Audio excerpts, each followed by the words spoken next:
முருகா உன் குணம் தன்னை அறிந்து கொண்டேன், உன் முத்தான தத்துவமே.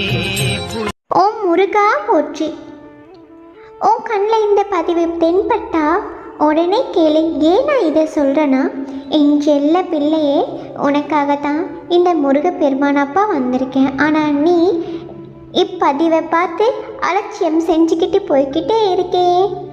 என்னோட பதிவை நீ கேட்க மாட்டியா? உன்னுடைய கஷ்ட காலங்கள் இதோ முடிவுக்கு வந்துருச்சு. இழந்த எல்லாம் உங்ககிட்ட திரும்ப வரும் நேரம் இது. நீ விதைத்த நற்செயல் அப்படிங்கிற விதைகள் விருட்சமாக வளர வேண்டிய நேரம் இதோ இப்போதான்.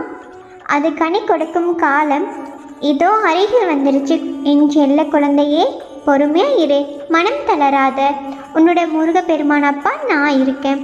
தேடி தேடி போய் எவ்வளவு அவமானப்பட்டிருக்க, அது எனக்கு தெரியாமல் இருக்குமா?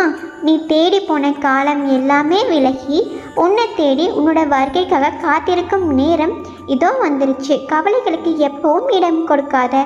உனக்கான விடியல் இன்னைக்கு ஆரம்பிச்சிருச்சு. என்னோட வார்த்தை மேலே நம்பிக்கை வச்சு இப்பதிவை முழுவதுமாக கேளு. நான் உன்னோட அப்பா, உனக்காக நான் எடுத்துகிட்டு வந்திருக்க பதிவு. உன்னோட கையில் இருந்து நழுவிய எல்லாத்தையுமே உன் கையில் கொடுத்து உன்னை சந்தோஷமாக வைக்க போகிறேன். இதோ நாள் வந்துருச்சு. என்னோட வார்த்தை எப்பவும் பொய்யாகாது. உறுதியான நம்பிக்கையும் பொறுமையும் மட்டும் கைவிட்றாத.